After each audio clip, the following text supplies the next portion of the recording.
Baik, Assalamualaikum warahmatullahi wabarakatuh. Salam sejahtera untuk kita semua. Om Swastiastu.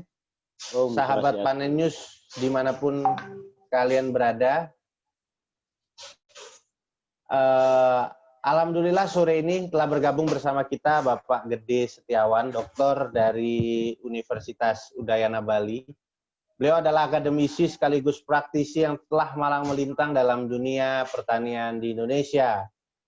Salah satu karyanya yang sudah fenomenal adalah minyak matahari sebagai kosmetik juga sebagai obat penumbuh rambut. Apa kabar Bapak Gede Setiawan? Luar biasa, baik. Semoga sehat selalu di masa pandemi COVID-19 ini. Baik Pak Gede Setiawan, kita mau bagi-bagi share mengenai pengalaman Bapak di dunia pertanian tentunya. Bagaimana sekarang kita melihat dunia pertanian saat ini Pak Gede? Ya, di masa pandemi harus ada semangat baru. Kita harus menari di tengah badai, jangan sampai kita kelaparan, sedangkan kita sendiri negeri agraris. Maka mulai sekarang persiapkan diri untuk menanam tanaman yang banyak. Kalau ada celah-celah pekarangan manfaatkan, sehingga kita nggak kena rawan pangan nanti, walaupun di masa pandemi ini.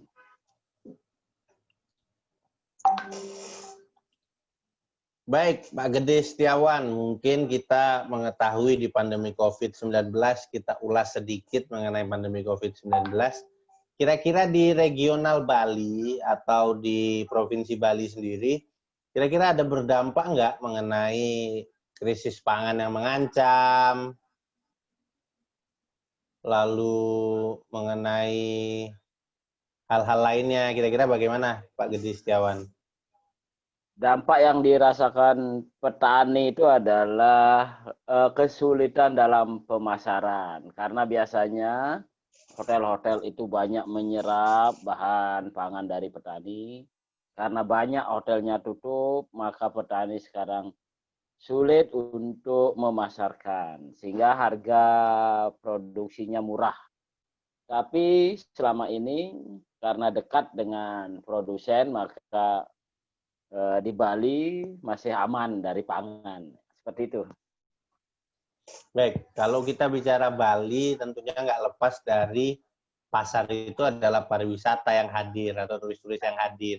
Tapi kalau untuk kebutuhan lokal tentunya kita anggap aman lah. Namun kan kalau mau berbicara soal pangan dan pariwisata yang tidak bisa dipisahkan di Bali, kira-kira ada nggak pengaruh terhadap harga yang berada di pasaran, Pak Gede? Ya, untuk komoditas pertanian terasa sekali anjlok juga gitu.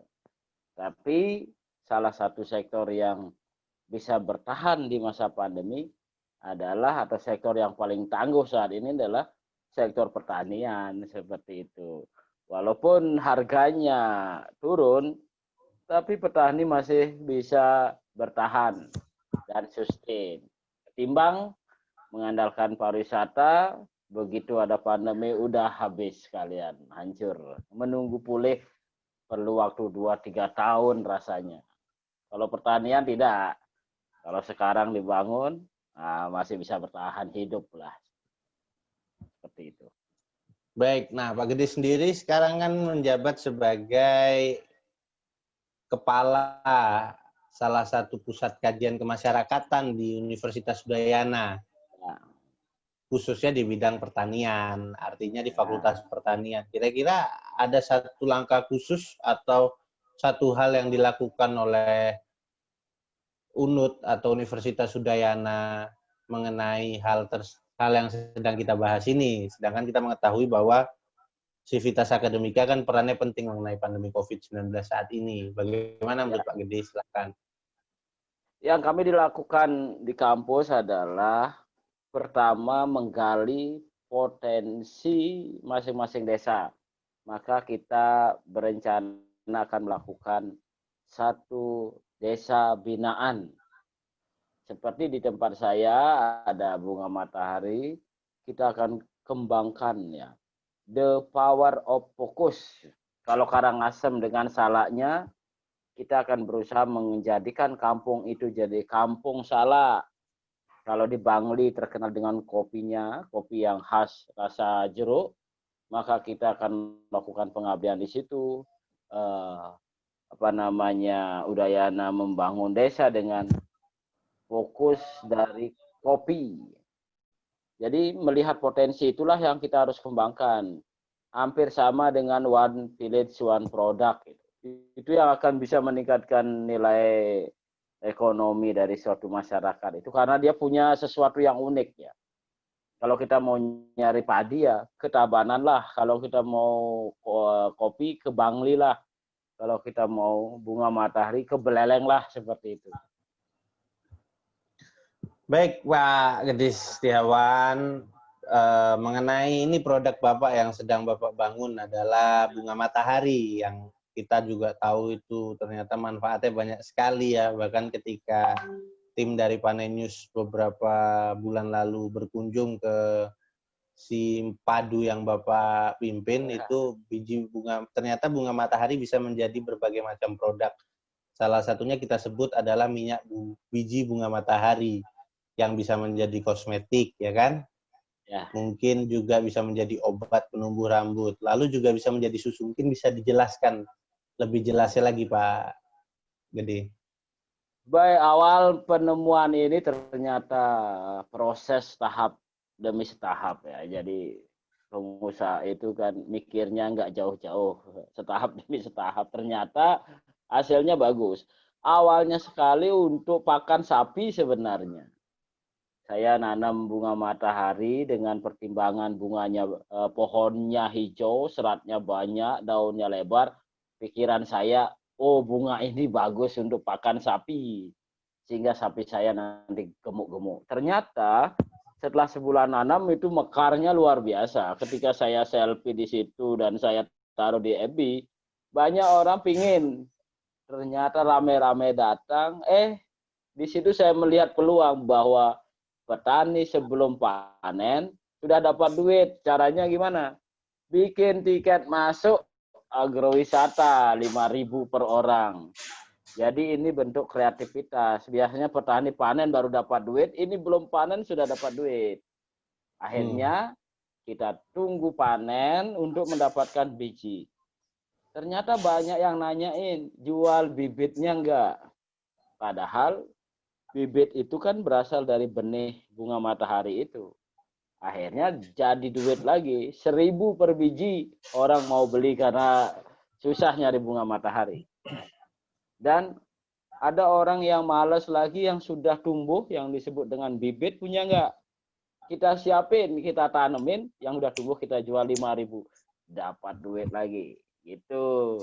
Sampai suatu ketika rame di kebun Angsoka, Sunflower Garden, ada yang nanyain, minyaknya punya enggak? Nah, di situ saya mulai berpikir, dari mana ya minyaknya ini? Apakah dari bunganya? Saya coba ekstra, enggak berhasil. Akhirnya dapatlah perenungan dan intuisi dan olah pikir bahwa dari bijinya lah kita bisa mendapatkan minyak. Jadi ceritanya seperti itu, dan minyak ini saya berani klaim ya 100% murni. Mungkin di luar negeri sudah ada, tapi saya nggak tahu. Saya juga nggak mencontek apa yang dilakukan di luar negeri sana bikin minyak. Yang saya lakukan adalah dengan menggiling dan memeras serta memanasi sekalian. Bisa nggak bikin alat yang bisa memeras, manasin, menggiling, kalau bisa pasti bisa dapat minyak. Itu akhirnya saya ketemulah minyak bunga matahari yang 100% pure. Seperti itu ceritanya, Mas. Berarti itu alat dan segala macam Bapak temukan sendiri ya, Pak ya? Bapak buat sendiri ya? Alatnya adalah hasil ATM, amati, tiru, modifikasi.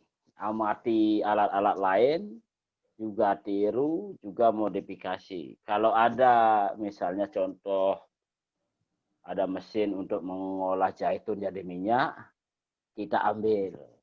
Kalau ada mesin mengolah cendana jadi minyak, kita ambil. Diamati, tiru, dan ternyata kita harus melakukan modifikasi karena biji mataharinya gede. Kalau zaitun kecil, berarti kita modifikasi mesin itu biar lebih gede. Sebenarnya bukan penemuan saya, tapi saya melakukan ATM. Amati, tiru, modifikasi. Yang paling penting modifikasi. Kalau enggak nyontek. Dan di dunia ini tidak ada yang murni karya kita sendiri. Pasti kita akan melakukan ATM ini. Bohong kalau 100% karyanya sendiri. Enggak, saya enggak mau aku itu. Tapi saya melakukan modifikasi dari barang-barang sudah ada. Baik. Nah, kira-kira dalam penanaman ketika Bapak memilih biji bunga matahari atau bunga matahari sebagai tumbuhannya, itu kira-kira ada proses berapa lama dalam segi penanaman hingga panen, Pak Gede? Ya, saya cerita tentang budidaya bunga matahari yang prospektif ini, siapa tahu nanti ada yang mengembangkan. Benih yang kita dapat dari bunganya, kita melakukan perendaman dengan air hangat, lalu diperam selama 1 malam, baru ditanam. Dalam waktu kurang lebih 10 hari sampai 2 minggu, maka benih itu akan tumbuh. 10 hari kita pindah tanam. Setelah pindah tanam dengan jarak 50 cm kali 50 cm, maka dia akan tumbuh cepat, meninggi. Kalau tanah kita subur, maka bunga matahari itu akan tumbuh besar. Kalau tanah kita sakit, maka bunga matahari itu akan ikut kerdil. Jadi kalau petani mau menguji bunganya, mau menguji tanahnya, maka dengan nanam bunga matahari dia tahu tanahnya subur apa enggak. Kalau mataharinya tumbuh tinggi, dia subur. Setelah kita tanam dalam waktu 1 bulan pasti berbunga. Paling tidak ada kuncup bunganya. Dan disitulah kita bisa nikmati selama 1 bulan. 1 bulan dia layu, tapi tidak boleh dipotong. Kalau dipotong tidak ada isinya, tidak bernas, bijinya tidak bernas. Tidak bisa ditanam lagi, tidak bisa dijual jadi bibit, tidak bisa diolah jadi minyak. Jadi kalau dia sudah layu, kita tunggu 1 bulan. Itu masa mengisi polong. Masa mengisi biji biar bernas, biar terisi. Setelah itu dia akan kuning dan menjadi coklat. Seperti kayu bakar. Coklat baru kita panen. Itu membutuhkan waktu 1 bulan sejak dia layu sampai mengisi. Total dari kita nanam sampai kita mendapatkan biji yang bernas itu sekitar 3 bulan. Jadi 3 bulan dalam budidaya bunga matahari kita sudah mendapatkan biji-biji dari bunga matahari itu. Dan bisa digunakan untuk pakan unggas ya, pakan bagi yang melihara puyuh, bagi yang melihara ayam. Nanam bunga matahari nggak ada ruginya. Bisa menikmati keindahannya, bijinya bisa kita kasih pakan unggas. Kalau saya olah menjadi minyak, saya olah menjadi susu, obat depresi ya bagi orang yang susah tidur. Di dalam biji bunga matahari, di kulit biji bunga matahari itu mengandung zat yang bisa anti alergi dan bisa buat tidurnya nyenyak. Saya rasa seperti itu budidaya bunga matahari selama 3 bulan kita udah bisa menikmati hasilnya. Itu sangat luar biasa dari segi dari penanaman hingga produk itu dihasilkan membutuhkan waktu pengolahan berapa lama Pak Gede? Kalau nanamnya 3 bulan, ngolahnya Pak, karena kita menggunakan mesin kurang lebih 1 minggu udah beres. Dari dalam waktu 1 hari mungkin kita dapat sekitar 25 kg biji bunga matahari ya. Kalau kita tanam ya tinggal mengalihkan itu ngolah 1 kuintal itu hanya butuh 8 jam ya. Berarti 25 kilo itu kita olah menjadi minyak hanya butuh waktu 8 jam. Jadi 8 jam. Oke, ya sangat luar biasa 8 jam. lebih cepat ngolah minyaknya daripada nanamnya. Nanamnya yang lama gitu. Nah, kalau sejauh ini Simpadu dari Pak Gede sudah menghasilkan berapa banyak produk dalam satu kali masa panen? Kalau produk di Sipadu ini banyak ya. Awalnya kita kan pelihara sapi untuk mendapatkan kompos, lalu biourin, lalu tambahannya adalah sunflower garden, lalu bunga matahari. Kalau dihitung botolnya, udah banyak. Rata-rata kalau kita, karena produksinya enggak terus, mungkin dihitungan 1 bulan sekitar 100 botol minyak matahari selalu ada ya, selalu siap. Kalau konsumen nggak usah khawatir kekurangan produk kecantikannya gitu. Jadi sekitar 100 botol per bulan ada. Dan itu kita 100 terus botol tambah. per bulan ya, Pak ya? Ya, 100 botol per bulan. Dicicil. Itu kalau satu kemasan botol bisa dijual berapa, Pak? Murah meriah 75.000 per 60 mili. Berarti kalau 75.000 kita kali 100 botol, berarti penghasilan bulanan itu bisa 7,5 juta, Pak ya? Ya, itulah tambahan. Tambahan income. Itu artinya dari bunga matahari aja bisa menghasilkan seperti itu. Artinya ini bisnis yang cukup menjanjikan. Kita bisa jual lagi untuk bibitnya, benihnya. Kita nikmati untuk selfie-nya. Wah, luar biasa pokoknya. Banyak. Berarti dari itu hanya satu produk saja apabila ditelateni atau diseriuskan, ya, maka menghasilkan 7,5 juta, belum di luar dari bibit, di luar dari kita menjual bunga untuk swafotonya, belum lagi kita melakukan dari susunya.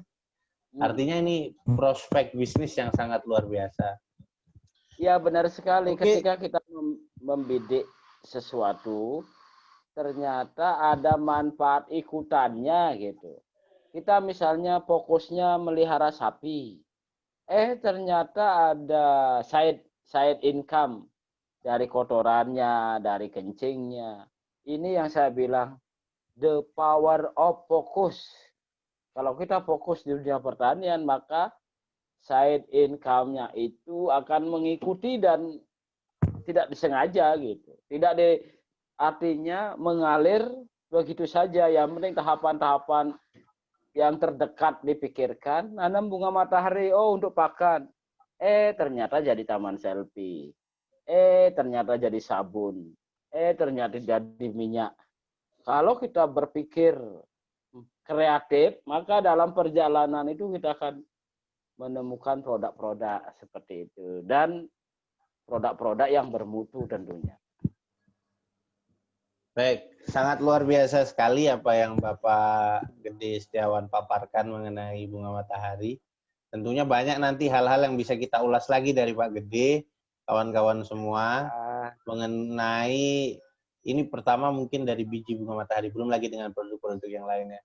Saya ucapkan terima kasih kepada Bapak Gede Setiawan yang telah meluangkan waktunya untuk kita semua dan tersedia diwawancarai oleh tim dari Panen News. Semoga ilmu yang diberikan sangat bermanfaat. Terima kasih sekali Pak dosen kita. Terima kasih, semoga menginspirasi petani di Indonesia untuk maju. Keinginan untuk maju ini penting sekali. Baik, keinginan untuk maju bagi para petani adalah penting. Achievement. Ya, harus ini. Kita harus menyebarkan virus need for achievement. Ya. Keinginan untuk maju. Kalau nggak ada keinginan untuk maju, ya pasrah gitu.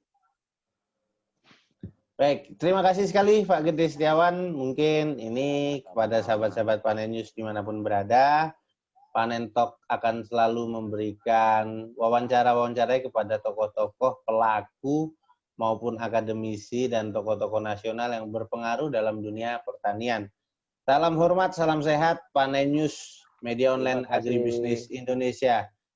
Wassalamualaikum warahmatullahi wabarakatuh. Om Santi Santi Om kepada Bapak Om Dr. Santi. Gede Setiawan. Terima kasih sahabat Panen News. Jangan dimatiin dulu Pak, nggak apa-apa Pak. Kita kan Oke. closing statement aja. Nanti ke depan mungkin kalau ada waktu luang sapinya boleh Pak. Kalau saya pas